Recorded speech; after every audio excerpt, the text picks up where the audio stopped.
महिलाओं की सुरक्षा को लेकर हमारा पुलिस तंत्र लंबे चौड़े दावे करता है। दिल्ली में निर्भया कांड के बाद तो मानो पुलिस तंत्र की ओर से महिलाओं को सुरक्षा और सहूलियत देने के दावों की झड़ी सी लग गई। कई स्पेशल मोबाइल एप्लीकेशंस बनाए गए, कई वुमेन पावर हेल्पलाइंस बनाए गए, थानों में एफआईआर के लिए कई तरह की सहूलियतें दी गईं, मगर इनसे बात बनी क्या? अगर वाकई पुलिस तंत्र के दावों में दम है तो फिर 30 जनवरी को झंडेवालान में प्रदर्शन करने गए छात्रों पर बर्बरता का जो वीडियो सामने आया वो क्या बता रहा है? पश्चिम बंगाल में एक रेप पीड़ित लड़की के इंसाफ के लिए प्रदर्शन कर रहे लोगों पर लाठीचार्ज करना क्या जाहिर कर रहा है?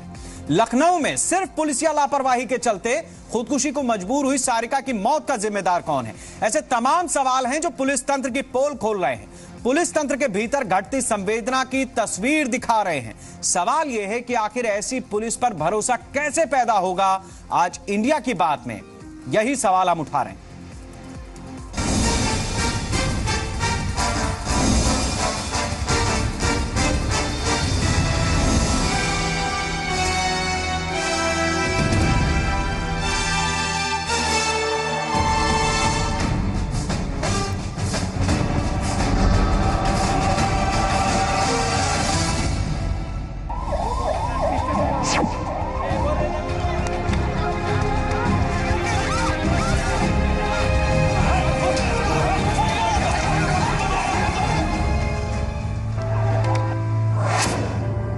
तस्वीरें 30 जनवरी की हैं, जब देश की राजधानी दिल्ली में कुछ इस तरह का मंजर देखने को मिला था।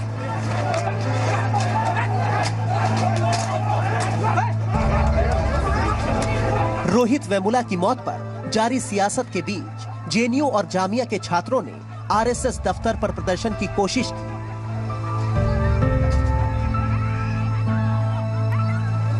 इस दौरान छात्रों की पुलिस से भिड़ंत हो गई। फिर क्या था? दिल्ली पुलिस ने ऑन स्पॉट फैसला सुना दिया।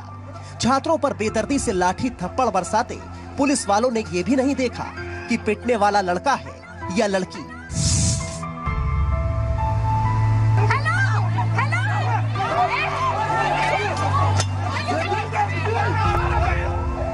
मित्र पुलिस का दावा करने वाली दिल्ली पुलिस महिलाओं की हिफाजत के लंबे चौड़े दावे करती रही है। कई ऐप बनाए हैं, वुमेन पावर लाइन शुरू की है, मगर नहीं बदल पाए तो अपना पुलिसिया मिजाज, जिसके चलते आम आदमी पुलिस के पास जाने से खौफ खाता है। दिल्ली की तस्वीरों ने पूरे सिस्टम को हिला दिया है। जब देश की राजधानी में पुलिस का यह हाल है तो दूर दराज की हालत का अंदाजा लगाना मुश्किल नहीं है।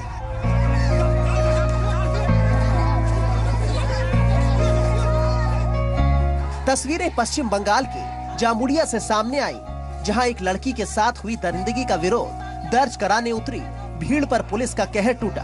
पहले तो अगवा हुई लड़की की तलाश में पुलिस ने हीला हवाली की। जब 3 दिन बाद उसका शव मिला तो बजाय इंसाफ देने की कोशिश होती, उल्टा उन्हें ही निशाना बना लिया जो पीड़ित थे। कुछ नहीं लौक रहा, खाली बस हो गया। जिस दिन पुलिस को पैसा दे के दबा दिया है। अब एक तस्वीर लखनऊ से भी है। लखनऊ के बहुचर्चित सारिका खुदकुशी केस में भी पुलिस के हाथ 72 घंटे बाद भी खाली है। छेड़खानी की शिकायत पुलिस ने सुनी नहीं। तंग आकर जब सारिका ने खुदकुशी कर ली तो भी पुलिस के कान पर जूं तक नहीं रेंग रही। ये महज उदाहरण है। थानों में रेप होने, हिरासत में मौत होने के मामलों से भी क्राइम रिकॉर्ड ब्यूरो के पन्ने भरे पड़े हैं। कहीं पुलिस की लापरवाही महिलाओं पर भारी पड़ जाती है तो कहीं पुलिस का बर्बर चेहरा खाकी का खौफ बढ़ा देता है। सरकारें हेल्पलाइन नंबर चलाती हैं, पुलिस के बड़े अधिकारी हिफाजत के बड़े बड़े दावे करते हैं, मगर ये दावे कितने हकीकी हैं और कितने किताबी ये समझना मुश्किल नहीं। दिल्ली से लेकर बंगाल तक की तस्वीरें सवाल पूछ रही हैं कि क्या आखिर पुलिस के इस चेहरे को देखकर भरोसा कैसे पैदा होगा। Bureau report, India 24/7।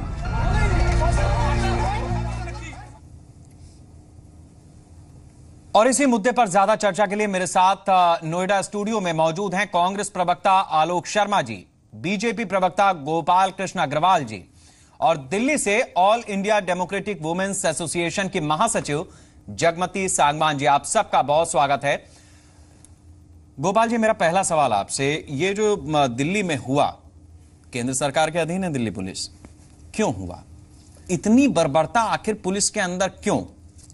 देखिए, पुलिस के रिफॉर्म्स की आवश्यकता है, ये सब लोग कई वर्षों से हम भी कह रहे हैं और सब लोग भी कह रहे हैं कि पुलिस में जो संवेदनशीलता की कमी है उसके कई कारण हैं, जिसको उसको टैकल करने की आवश्यकता है। कई तरह उनकी जो लिविंग कंडीशंस है, उनकी साइकोलॉजिकल अवेयरनेस की बात है, उन्हें कैसे किस क्राइसिस सिचुएशन को टैकल करना है, उनका जो थ्रेशोल्ड है पेशेंस का, वो भी कई बार गड़बड़ा जाता है। तो यह एक एस्पेक्ट है। दूसरा एस्पेक्ट ये है कि ये जो आज की डेट पे कुछ लोगों का एजिटेशनल मोड होना, जो पॉलिटिकल एजेंडा के तहत लोगों को इरिटेट करने वाला जो एक्टिविज्म जो हो रहा है, जो मीडिया स्पेस कवर करने के लिए होता है, वो भी कई बार इरिटेटिंग फैक्टर होता है कि आप इस तरह से गड़बड़ क्रिएट करो या एजिटेशन को, डेमोक्रेटिक राइट जो हमारे देश में मिले हुए उसको इस तरह से मैनिफेस्ट करो या मैनिपुलेट करो कि आप विक्टिमाइजेशन का पार्ट खेलने की कोशिश करते हैं। ये जो एक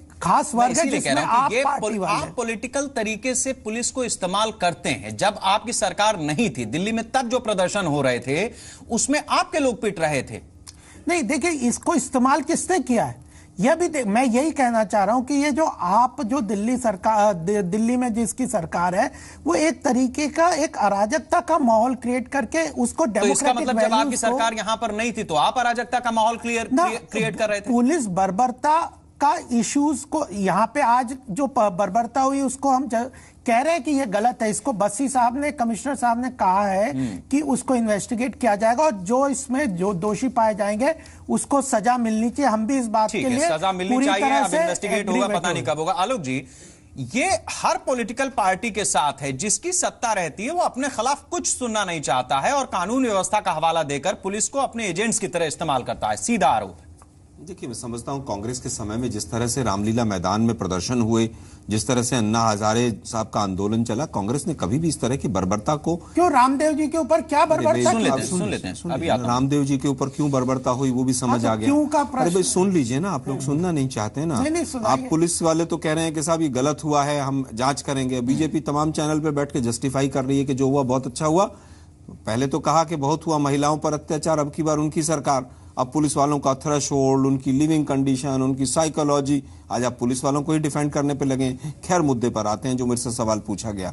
रामदेव जी ने अपना जो रामलीला ग्राउंड था वो 5000 लोगों के योगा के लिए बुक किया था, और हुआ क्या कि 4 लाख 5 लाख लोगों को दिल्ली के बाहर से बुला लिया कि साहब आप आ जाइए और यहाँ पर एजिटेशन करेंगे, और वहां पर लॉ एंड ऑर्डर की सिचुएशन पूरी तरह से खराब हो गई। तो यही बात तो वो भी कह रहे हैं। नहीं, आज कहीं लॉ एंड ऑर्डर की सिचुएशन खराब नहीं थी। नहीं, क्यों झंडे वालन पर अगर आप प्रदर्शन करेंगे तो लॉ एंड ऑर्डर की सिचुएशन तो खराब होगी। सर, प्रदर्शन करना और प्रदर्शन से दिल्ली पुलिस, वो तो रामलीला ग्राउंड के अंदर बैठे थे, आप तो सड़क पर थे। सर, फिर भी मैं कहना चाहूंगा, आप सुन लीजिए ना मेरी बात को। रामलीला ग्राउंड किस लिए बुक कराया गया और वहां पर क्या हो रहा था उसमें बहुत अंतर था। लेकिन आज जो प्रदर्शन ने तो बर्बरता नहीं, सर, शांतिपूर्ण नहीं था वहां पर, बिल्कुल भी शांतिपूर्ण आप उसके एजेंडा से एग्री नहीं हो सकते।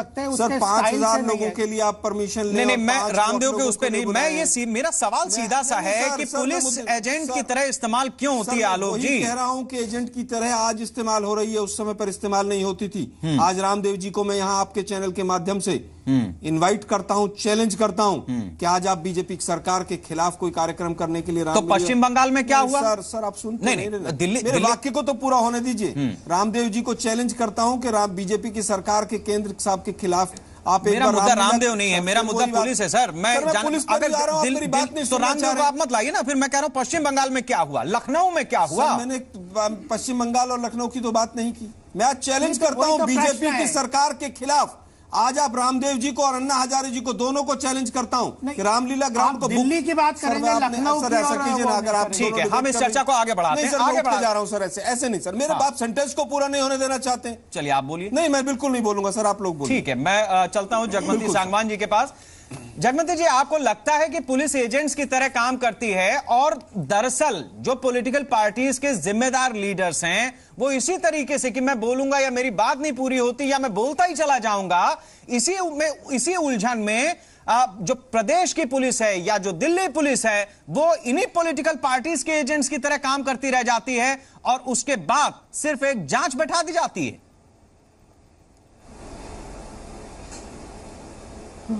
देखिए 30 तारीख की जो घटना है उसको इस संदर्भ में देखा जाना चाहिए कि प्रोटेस्ट करने का राइट इस देश के नागरिकों को कुर्बानी की बदौलत मिला है और 30 तारीख को जो वो प्रोटेस्ट कर रहे थे उसके बारे में अभी जो बीजेपी के प्रवक्ता जो बोल रहे हैं वो अपने आप में बहुत ही मक्कारीपूर्ण बयानबाजी है। ये स्टूडेंट्स का राइट है और वो शांतिपूर्ण तरीके से अपना प्रोटेस्ट दर्ज करवा रहे थे और जिस तरीके से पुलिस ने उनके साथ बर्बरता करी और खास तौर पर लड़कियों के साथ जिस तरह की बर्बरता की गई है ये अभूतपूर्व है और शर्मनाक है और शर्म आनी चाहिए सरकार को जो इस तरह की महिलाओं के साथ जिसके मतलब सत्ता में इस तरह की बर्बरता हो रही है। ठीक है आलोक जी, आप अपनी बात को पूरा कीजिए और मैं आपसे ये समझना चाहूंगा कि आखिर पुलिस जो है वो क्यों एजेंट बन जाती है? क्या उसके पास अपने इतने अधिकार नहीं है कि वो पॉलिटिकल पार्टीज, अगर कोई ऊपर से ऑर्डर आते भी हैं तो उन चीजों को जो कानून है कम से कम उसको तो कर ले, बेसिक रिक्वायरमेंट तो पूरी कर ले। देखिए सब मेरी बात को आप कंप्लीट होने दीजिएगा। हमारे समय में जितने प्रोटेस्ट हुए हमने कभी किसी चीज के लिए दमन नहीं किया। केजरीवाल जी ने तमाम तरह के प्रोटेस्ट किए, कभी पुलिस का नाजायज उपयोग नहीं हुआ। आप देखिए किस तरह से अन्ना हजारे साहब का मूवमेंट चला जिसकी वजह से हमें कितना नुकसान हुआ। हमने जन लोकपाल बिल पास भी किया, लेकिन आज मैं सबको चैलेंज करता हूं, आप एक बार रामलीला ग्राउंड को बुक तो करवा के देखिए बीजेपी की सरकार के खिलाफ। कोई बुक भी नहीं करेगा और पुलिस वाले इतने डंडे मारेंगे कि समझ नहीं आएगा। कल जो हुआ है, क्या महिलाएं लड़कियां जो स्टूडेंट एक्टिविस्ट हैं क्या वो उपद्रव कर रही थी? क्या उनके हाथ में डंडे थे? क्या उनके हाथ में हथियार थे? पुलिस वाले जो हैं जेंट्स लोग, वहां पर महिला पुलिस नहीं है, इंटेलिजेंस पहले ही पहुंच गया है, बैरियर पुलिस ने पहले ही लगा दिए, तो क्या महिला सुरक्षा कर्मी वहां पर नहीं ले जाने चाहिए थे? आपने नहीं किया। वेमुला की हत्या जो हुई रोहित वाली, उसको आपने किस तरह से पॉलिटिसाइज किया, जाति से जोड़ा? क्या लोग प्रोटेस्ट करना बंद कर हमने जोड़ा? अब आप बताइए मुझे, आप मुझे केवल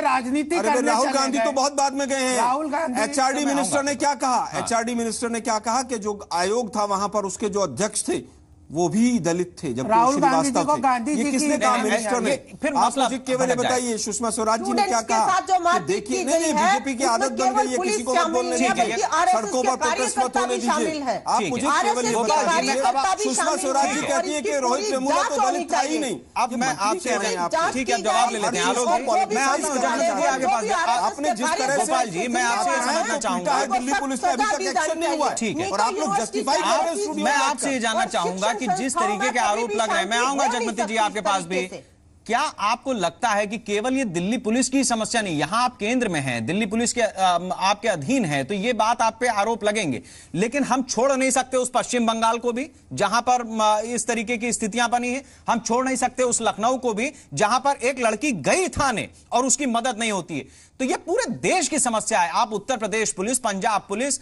पश्चिम बंगाल की पुलिस और दिल्ली पुलिस, किसी भी राज्य की पुलिस को देखिए, क्या आपको लगता है कि इस समय एक ऐसी स्थिति बन गई है जहां पर सिर्फ और सिर्फ पुलिस एजेंट बन के रह गई है सरकार की? देखिए सबसे पहली बात, कल जो घटना हुई उसकी हम बहस ना करते हैं, दुर्भाग्यपूर्ण है और पुलिस में अगर जिसकी भी गलती है, महिलाओं के प्रति ज्यादती जो वीडियो में दिख रहा है उसमें ज्यादती है और जो जिम्मेदार है उसको सजा मिलनी चाहिए। इसलिए ये मत कोई भी नहीं कहना चाहिए कि हम उसको चाहिए या मिलेगी, नहीं, हम खुद भी नहीं कह रहे कि उसको जस्टिफाई करना चाहिए किसी भी कारण से। अगर जो वीडियो में सामने दिखाया गया है वह सत्य है तो पुलिस की ज्यादती है और उसमें उसको इन्वेस्टिगेशन होना चाहिए और जो जिम्मेदार है उसे सजा मिलना चाहिए। महिलाओं के प्रति हमारी पूर्ण सहानुभूति है, पुलिस के एक्शंस इस तरह की बर्बरतापूर्ण नहीं होने चाहिए, यह पहली बात। लेकिन क्यों है? मेरा सवाल तो यह है कि पुलिस करती क्यों है?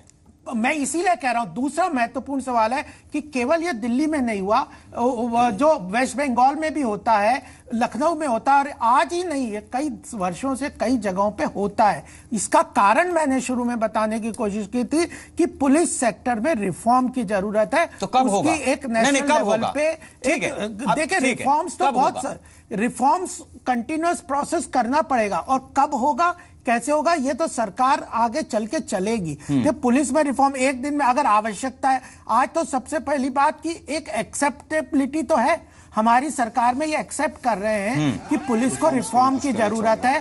कल की जो घटना हुई है वो दुर्भाग्यपूर्ण है और असंवेदनशील। जगवंती जी, मैं आपसे जानना चाहूंगा कि हर जगह की यही समस्या है कि पुलिस महिलाओं के लिए उस तरीके से संजीदा नहीं रहती। आप ऐप बना लीजिए, आप वेबसाइट बना लीजिए, आप टेलीफोन नंबर दे दीजिए, कुछ कर दीजिए, लेकिन जब ग्राउंड पे बात आती है तो किसी भी प्रदेश की पुलिस, बहुत आसान है बीजेपी या कांग्रेस या किसी पॉलिटिकल पार्टी को कटघरे में खड़ा कर देना, लेकिन समस्या तो पूरे देश की है। जगमती जी,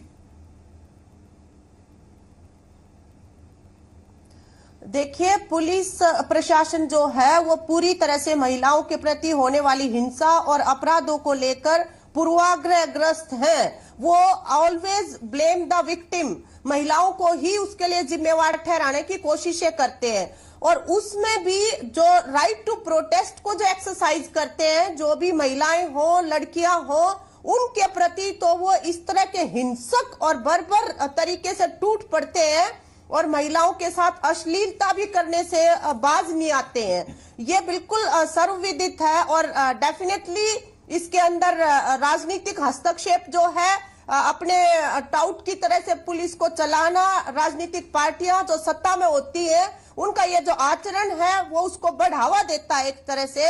और यहाँ पे जो बीजेपी के प्रवक्ता जो कह रहे हैं कि हम इसकी भर्त्सना करते हैं, अरे भर्त्सना करने से क्या काम चलेगा? 3 दिन हो गए घटना को, लड़के लड़कियों के हाथ पैर तोड़ दिए, लड़कियों को बाल से पकड़ के वहां पे खींचा घसीटा जा रहा सड़क के ऊपर। आरएसएस के कार्यकर्ता मारपीट में शामिल हैं, अभी तक कार्रवाई क्यों नहीं की गई? जगमती जी, गलत बयानबाजी ना करिए, आपकी लैंग्वेज भी गड़बड़ थी। आप आरएसएस को जबरदस्ती इसमें मत घसीटिए। पुलिस की बर्बरता पुलिस से ऊपर बात है, पुलिस की बात है, इसमें आरएसएस को और ये जो जिन लोगों ने जो डिमॉन्स्ट्रेशन किया, जो डिमॉन्स्ट्रेशन हुआ, उसके बारे में आप नहीं बोलेंगे? उनका क्या एजेंडा था? वो आरएसएस के ऑफिस में क्यों गए? उनके बारे में आपका क्या विचार है? वो आरएसएस का गवर्नेंस के ऊपर में क्या रोल था? ठीक है आलोक जी, मैं आता हूं सर। आलोक जी, समझता हूं दलित संगठन थे और आरएसएस हमेशा दलितों के खिलाफ रही है, इसलिए वो संगठन आरएसएस के दरवाजे गया। देखिए, आप अपनी रोटियां रोटी में सेक रहे हैं, आरएसएस का कोई भी चीज कांग्रेस बहुत ज्यादा रोटियां सेकने लग गया हर इशू में। आज तक कभी भी अपने ऊपर किसी दलित को स्वीकार नहीं कर पाया है। बहुत ज्यादा शिक्षा ना लीजिए, हर चीज में अपनी रोटियां मत सेकिए। 2 चीजें आपको बहुत नुकसान देगा। हर चीज को पॉलिटिसाइज करना, हर चीज को देश के एडमिनिस्ट्रेटिव इश्यूज को, गवर्नेंस जस्टिफाई कर रहे हैं दिल्ली पुलिस के एक्शन को। मत करिए। नहीं, इसका मतलब आप दिल्ली पुलिस के पहले बात कर रही है, आप उसको पॉलिटिसाइज मत करिए। बात आपने कही, पुलिस रिफॉर्म्स बनाना ये बताइए, आरएसएस को घसीट रहे हैं। मैंने बता दिया ना, उसका उत्तर आपको एक्सेप्ट करना है तो कीजिए, नहीं करना तो मत कीजिए। कैसे कर ले? आपका उत्तर क्या है? चलिए, आरएसएस आपने एक माइंडसेट कीजिए ना। आरएसएस हमेशा आलोक जी, मैं आपसे जानना, ठीक है मैं आता हूँ गोपाल, मैं आपसे समझना चाहूंगा आलोक जी, लंबे अरसे तक कांग्रेस का भी शासनकाल, अगर दिल्ली पुलिस या प्रदेशों की पुलिस में भी अगर इस तरीके से भर्तियां हो रही हैं कि उनको आज सिविलाइज्ड कैसे होना है, बात कैसे करनी है वगैरह वगैरह, तो इसका मतलब यह हुआ कि 60-70 साल से आपकी चयन प्रक्रिया ही गलत थी। आपने उस तरीके से अपने सिस्टम को सुधारा ही नहीं, तो कर क्या रही थी फिर सरकारें? सर, अगर दिल्ली पुलिस के कांस्टेबल की रिक्रूटमेंट आप देखेंगे, हेड कांस्टेबल की रिक्रूटमेंट देखेंगे, कांस्टेबल और हेड कांस्टेबल में आपको 80% लोग जहां पर मिनिमम क्वालिफिकेशन 10th क्लास है, ग्रेजुएट मिलेंगे। सर, ये पूरे समस्या और देश नहीं सर, केवल दिल्ली पुलिस पे मत केंद्रित सर, मैं दिल्ली पुलिस की बात आपने की। आज जिस तरह का आलम है, हेड कांस्टेबल रैंक पे 6 PhD लोगों ने रिक्रूटमेंट हुई है। आप ये कहें कि एजुकेशन क्वालिफिकेशन कम है, ये गलत है। पॉलिटिकल मिसयूज होता है, इस बात को मैं एक्सेप्ट करता हूं, राज्यों में भी होता है और जिस तरह से 2 दिन पहले हुआ वो भी हुआ है। बात आती है पुलिस रिफॉर्म्स की। बीजेपी के प्रवक्ता महोदय ने एक बहुत अच्छी बात कही कि पुलिस रिफॉर्म्स होना चाहिए। पिछले साल जुलाई में होम मिनिस्ट्री ने फाइनेंस मिनिस्ट्री को एक चिट्ठी लिखी थी जिसमें 1600 करोड़ रुपए पुलिस रिफॉर्म्स के लिए मांगे थे। वहां से अरुण जेटली साहब के यहां से नेगेटिव रिप्लाई गया था। पिछले महीने सुप्रीम कोर्ट ने फटकार लगाई है केंद्र सरकार को कि पुलिस रिफॉर्म्स क्यों नहीं हो रहे हैं। ये बीजेपी के प्रवक्ता महोदय जो हैं प्रवचन जवाब ले लेते हैं गोपाल जी। देखिए, मैं मंत्र बता रहा हूं कब चिट्ठी लिखी गई। देखिए आलोक जी, पुलिस रिफॉर्म्स अगर आप कहते हो बीजेपी को 2-1.5 साल में आप कह रहे हो पुलिस रिफॉर्म नहीं किया, आपने 65 साल क्यों नहीं किया? लेकिन छोड़ दीजिए ना, तब अगर रिफॉर्म हो गया तो आज जो स्थिति है, लेकिन आप लोगों ने दर्द को बेचा है। आलोक जी, आज जो स्थिति है पुलिस की वो कोई हमारी क्रिएशन है? आज जो पुलिस की पूरी जो है कांग्रेस का सारा क्रिएशन कांग्रेस का, लेकिन नहीं अगर वो एमएचए पैसे फाइनेंस मिनिस्टर से मांग रहा है, नहीं मैं इसमें गोपाल जी मैं फिर एक काउंटर लेता हूं। ठीक है, मैं बीजेपी मैं फिर आपसे काउंटर लेता हूं। दिल्ली की बात नहीं है, अभी गुजरात में जब पाटीदार आंदोलन हुआ वहां पर भी हमने देखा कि जो वहां के लोग थे उनकी समस्या ये थी कि पुलिस ने कैसे घरों में घुस करके और उनके जो आरोप थे वो सबके सामने थे। तो मैं यही कह रहा हूं, आप गुजरात को बहुत डेवलप कहते हैं लेकिन पुलिस तो वहां की भी वैसे ही है। बिल्कुल, हम तो ये एग्री कर रहे हैं कि पुलिस की संवेदनशीलता की बहुत आवश्यकता है, पुलिस को में संवेदनशीलता की बहुत आवश्यकता है। और वह केवल दिल्ली की बात नहीं है, वो वेस्ट बंगाल भी है, उत्तर प्रदेश भी है, वहां पे। और दो बातों को नहीं है, क्यों नहीं है, हम कह रहे हैं महिलाओं के अत्याचार पर वोट मांगेंगे लेकिन बाद में फिर अपनी कोई जिम्मेदारी दो चीजों को सेपरेट करना है। दिल्ली पुलिस के अधिकारियों को आपने अभी तक सस्पेंड क्यों नहीं किया, इसका ठीक है जगमती जी, ठीक है मैं आता हूं जगमती जी। अलग अरे आप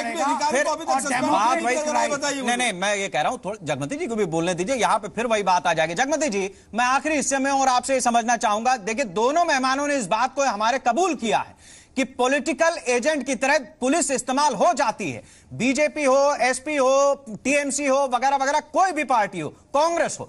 लेकिन अब सवाल इस बात का है कि अगर इतना बड़ा रिफॉर्म करना है तो आपको लगता है कि दरअसल जिसके हाथ में कानून व्यवस्था है वो पॉलिटिकल पार्टीज कभी इस तरीके से चाहेंगी कि उनके खिलाफ कोई बोल पाए? हम कौन सा लोकतंत्र में हैं?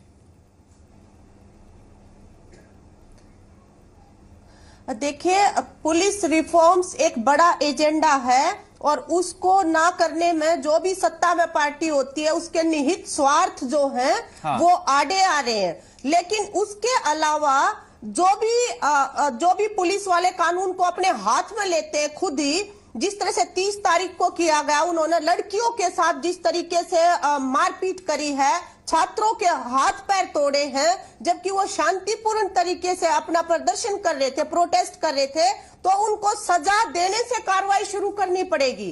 जो भी पुलिस वाले इसके लिए जिम्मेवार हैं उनको सजा सुनिश्चित की जानी चाहिए ताकि उनको सबक मिले कि इस तरह से अगर नागरिक अधिकारों का आप खुद ही उल्लंघन करेंगे तो आप भी कोई कानून व्यवस्था से ऊपर नहीं है। बहुत शुक्रिया आप सभी मेहमानों का। मेरे पास आज वक्त इतना ही है, लेकिन इस चर्चा में एक बात जो निकल करके सामने आई है, किसी भी प्रदेश की सरकार हो, कोई भी पॉलिटिकल पार्टियों में किसी का नाम नहीं ले रहा, ये बीमारी सब जगह हर प्रदेश की पुलिस में है कि वो पॉलिटिकल एजेंट की तरह काम करती है। बात घूम फिर करके आ जाती है कि हमारे पुलिस रिफॉर्म होंगे, कब होंगे या नहीं होंगे, वगैरह वगैरह। बहुत ज्यादा पढ़े लिखे लोग भी बहुत नीची पोस्ट पर जब आ जाते हैं, हेड कांस्टेबल के लेवल पर अगर पीएचडी किए हुए व्यक्ति बैठेगा तो उसका फ्रस्ट्रेशन भी किस तरीके का होगा, यह भी सोचने वाली बात है। सवाल बरकरार इस जगह पर अभी भी है कि आखिर हमारी जो व्यवस्था है उसको किस तरीके से सुधारा जाए, और सुधारने के लिए अगर कोशिश पॉलिटिकल पार्टीज की तरफ से होनी है तो इसमें बहुत बड़ा लूप होल यही है कि आखिर वो अपने खिलाफ सुनना कुछ भी चाहते हैं क्या। अब उसमें उनका पैमाना अलग अलग हो सकता है कोई 10 दिन में अपना पैमाना छलका दे और कोई काउंटर ले ले, और हो सकता है कि कोई 24 घंटे में ही उस बात का काउंटर ले ले।